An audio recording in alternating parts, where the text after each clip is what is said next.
All right, what we're going to do first is we're going to count all the ice cream cones. Okay, so let's count them. 1, 2, 3, 4, 5. And here's a 5 right here. Minus, see that symbol? Minus. They have circled 2 ice cream cones because they're telling us with this symbol, the minus, they want us to take away 2 ice cream cones. So they circled them for us. And then equals. So let's count the ice cream cones that are left. 1, 2, 3. So 5 minus 2 equals 3. Okay, good. Now let's count all the ice cream cones together, all of them. 1, 2, 3, 4. Now they don't make their 4 like I do. That's kind of a fancy 4. I'll do my 4 maybe over the top of it. Down and over and down once more. That's the way to make a 4. So 4 minus, they're telling us what they want us to do. They want us to take away. So they have circled, let's count how many. 1, 2, 3, and there's the 3. 4 minus 3 equals, how many's left? How many is not in that circle?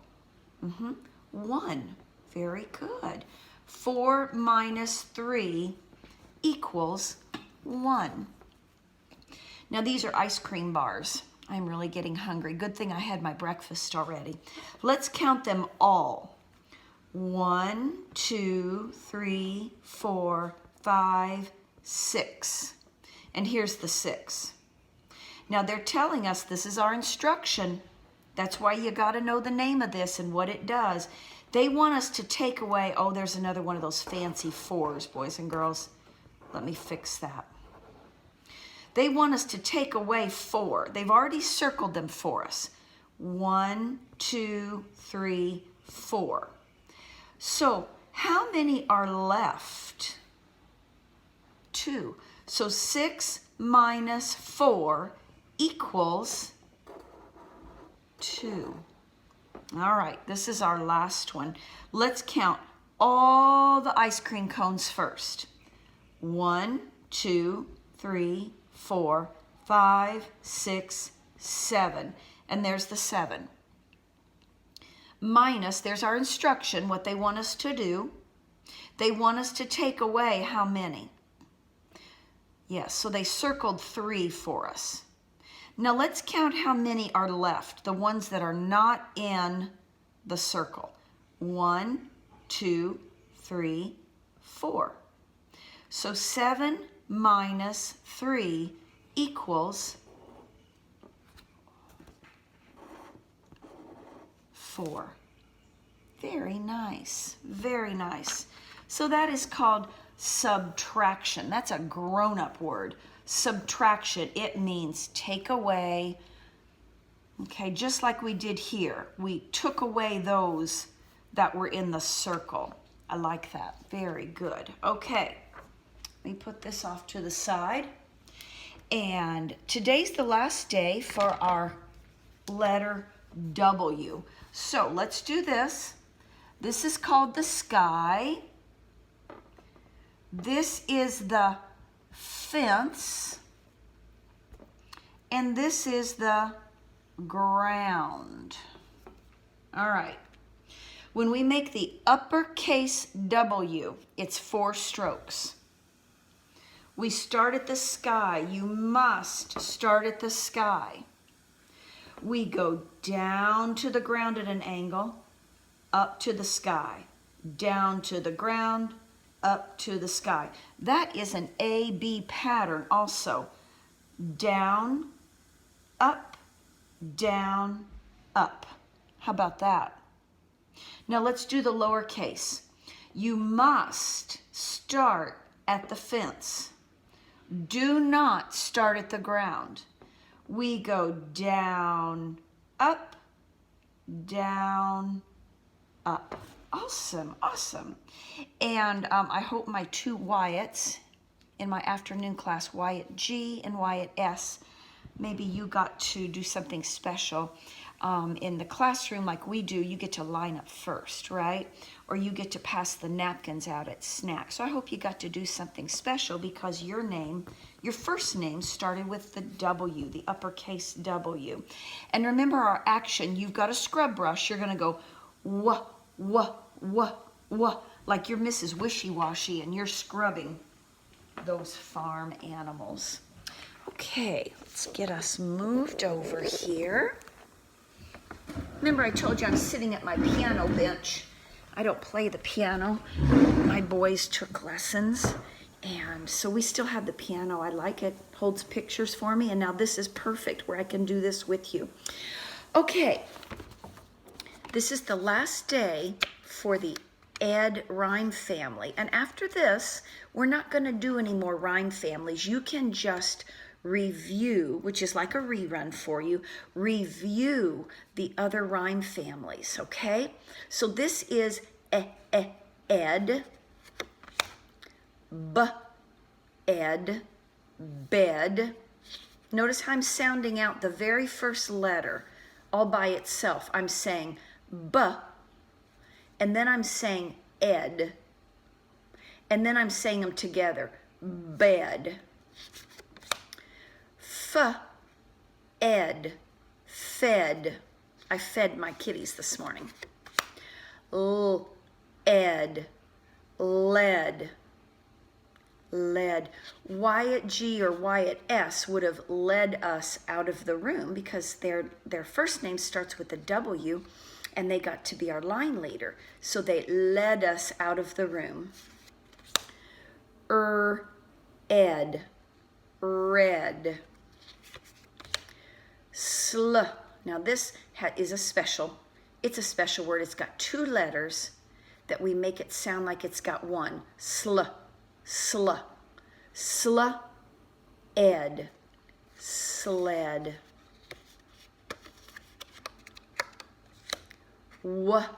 Ed, wed, wed. Not wet, wed. Means getting married. Okay, so boys and girls, that's our very last rhyme family. You can practice these at home, all of them, the op and the at and the ad and the ed. All of those you can practice at home with your family. We are all done with those. Okay, let's do our letters. I'm going to mix them up. I hope that you're practicing writing your, did I say letters? Numbers. I hope, see, grown-ups make mistakes too, don't they? I hope you're practicing writing your numbers at home. It's super duper that you can recognize them and say the name, but you also need to be able to write them, to print them, okay? So, 8, 6, 5, 2, 10, 3, 0. Oh, and my friend Jan, she reminded me how to do the 0. Thank you, Jan. 4, 1, 7, 9. Okay, I'm mixing them up, and you're going to say them all by yourselves. If you don't have number flashcards at home, your family can make them. This is just scrap paper that I wrote on them with a marker. You can have your family help you do that 0 through 10. Okay? 8, 0, 6, 7, 9, 4, 10, 1, 5, 3, 2. Awesome, awesome, awesome. So we'll review these next week, maybe just once. We'll go through them once next week. I'm thinking you guys are getting really, really good at these. All right, let's talk about our W. And I have, oh, remember yesterday, I showed you the pictures of the spider making a web. Well, this one, now this was in the newspaper. Someone took a picture of it. A spider.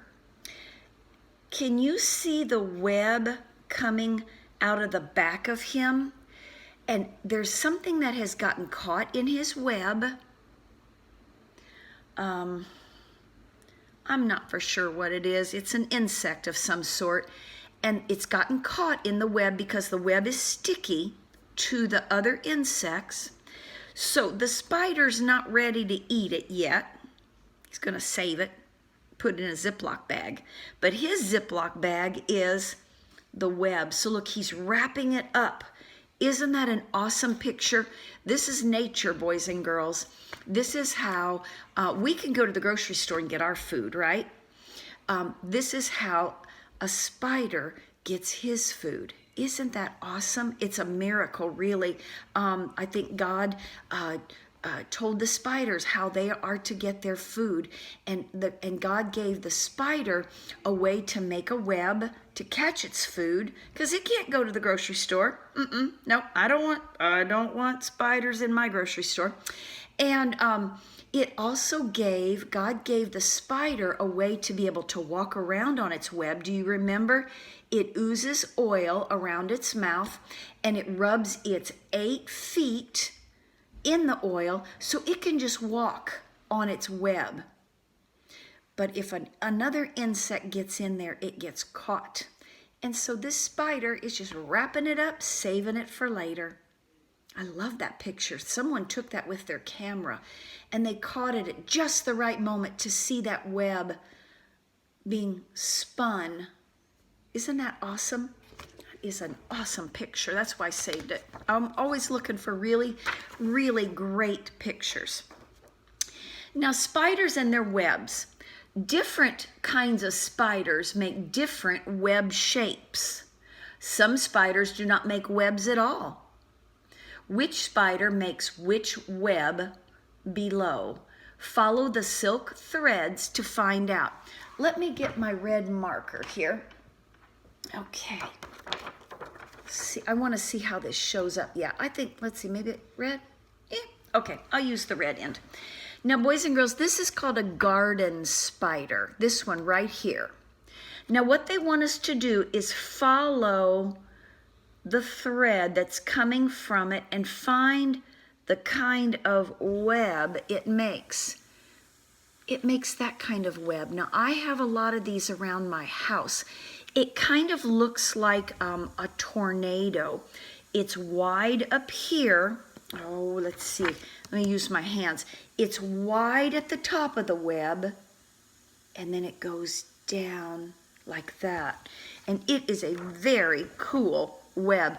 I like to see them in the morning when there has been some dew that has fallen to the ground, and it really is very pretty. So keep your eyes open for nature, because boys and girls, nature is above us, in front of us, and down below us. Keep your eyes open for nature. You never know what you're going to see. So that's the garden spider, and that is its web right there. Let me get really close. Oh yeah, that's even better. Makes kind of like a tube right in there. Okay, now this is called a triangle spider. You're going to find out in a minute why it's called a triangle spider. All right, we're going to follow its silk thread. We're starting here, and we go up to, that's why it's called a triangle spider. A triangle has 3 points and 3 sides. So the triangle spider makes a triangle-shaped wedge, or a web, excuse me. All right. Now this one is called a wolf spider. Do you think it's because it howls? Why don't you howl like a wolf? Oh! I love it. Okay, wolf spider. Let's follow its silken thread. Okay, round This spider does not make webs. See that spider right there? It does not make a web at all. That's interesting. Maybe today, with your parents' or your grandparents' help, you could Google wolf spider and find out, why does it not make a web? How does it eat? This spider and this spider can catch its food in the web like this. But why not a wolf spider? I wonder why. You check on that. That could be your homework today. Okay, the last one is called a sheet web spider. Now, you know the sheet that you've got on your bed? It's flat, isn't it? The sheet, okay? So let's follow this sheet web spider. That's kind of hard for me to say. I have to say it slow. Okay, here we go. We're going to follow. Oh, right there. Look, boys and girls, it's flat like a sheet, like your sheet on your bed. Isn't that interesting? Very interesting. Okay, so you can Google, if you want, why the wolf spider does not make a web and how does it catch its food. And maybe you could email me, have your parents email me or your grandparents email me and let me know. I'd love to know if you guys have found the answer. All righty. Now then, let's read our first book. It's called I Love Easter. And these are noodle books. So this is noodle. And you know there's all kinds of noodle books. There's one about wind and I lost my tooth and I can help and I love colors and I'm lost. And there's more than that even. But we're going to read the one about Easter. I love Easter. And you see that little purple mark right there at the end? It's like a line and a dot. That's called an exclamation point. That's a grown-up word. You can just call it an excited mark. Listen, wouldn't this be boring if I just said, I love Easter? How about this? I love Easter. Did you hear the excitement in my voice? And did you see my face? It kind of brightened up. I read it like that. And the illustrator and the author, they showed me, not the illustrator, but the author showed me how I should say that. They gave me some instructions. I should say it in an excited voice. So you can call that an excited mark. All right, this is by Hans Wilhelm. I love Easter. Hooray, it's Easter morning. Now we know this is going to be a book that's fiction. It's not real. Someone made it up in their imagination. Teddy, let's go on an egg hunt. So Noodles has run to his bed and he's talking to Teddy. Where are you, Teddy? Teddy? Is he in the wash machine? No. Teddy? Is he under the cabinet? No. I don't see him anywhere. How do you think Noodles feels? Sad, maybe? I will have to hunt for eggs by myself. That's no fun, is it? Look, here is a red Easter egg. Look at these pretty spring flowers. That's called a crocus, and these are daffodils. I bet some of you have those in your yard, or maybe when you take a walk or a drive, you see them in other yards. What color is that egg, boys and girls? He says, I found a blue egg. Oh, this one. That's a yellow with orange polka dots. And in here, he found an egg with lots of stripes. These are called tulips. Those are also spring flowers. Now I have a basket full of Easter eggs, but Teddy isn't here to share them. Sounds like Noodles likes to share. I like that. I know what I'll do. He's got an idea. Do that. Means you got an idea. I'll share an egg with Scotty Dog. I'll share one with Cat. I'll share one with Baby. See the blue ones going to the baby? Teddy, there you are. It's his teddy bear toy. I only have one egg left, but I'll share it with you. Oh, that's very nice. He's giving him the very last egg. Instead of Noodles keeping it in for himself, he's going to give it to Teddy. Happy Easter, Teddy. That's sweet. I love that. Okay. All right, let's do our letters, our set for the week. Q, R, S, T, U, V. Let's do the lowercase.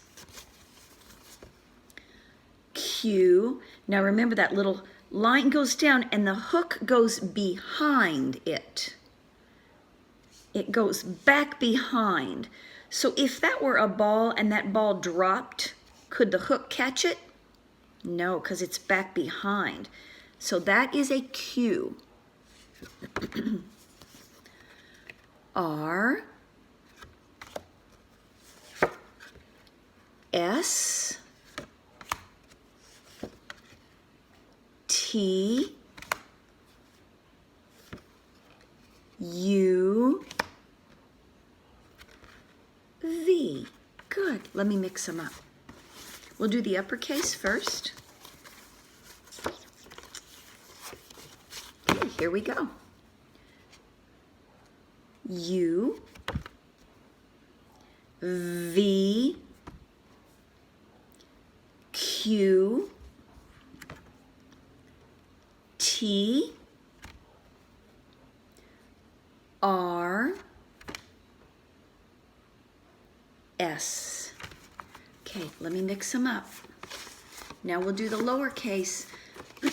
Boys and girls, if you don't have any alphabet letters at home that you can practice, maybe your mom or dad or grandma or grandpa could make flashcards. These are called flashcards. Let's see. I think we're doing the lowercase now, aren't we? R, T, V, Q, U,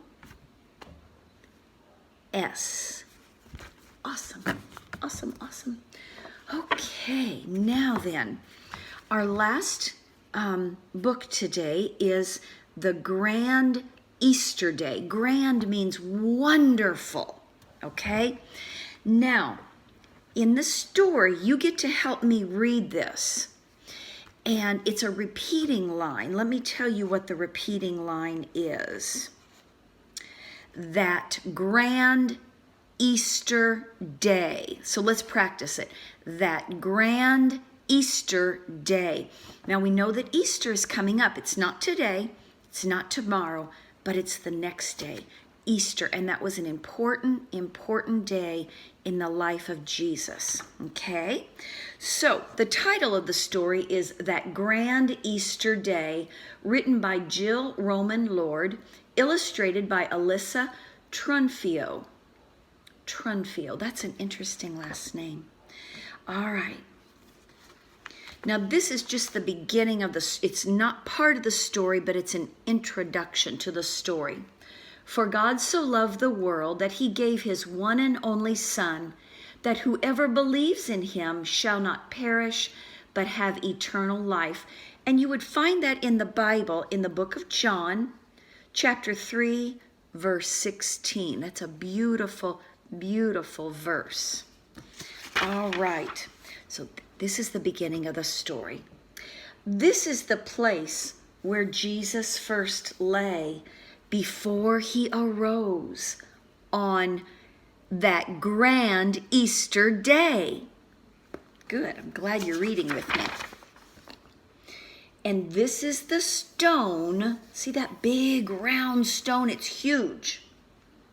that blocked the way that led to the place where Jesus first lay before he arose on that grand Easter day.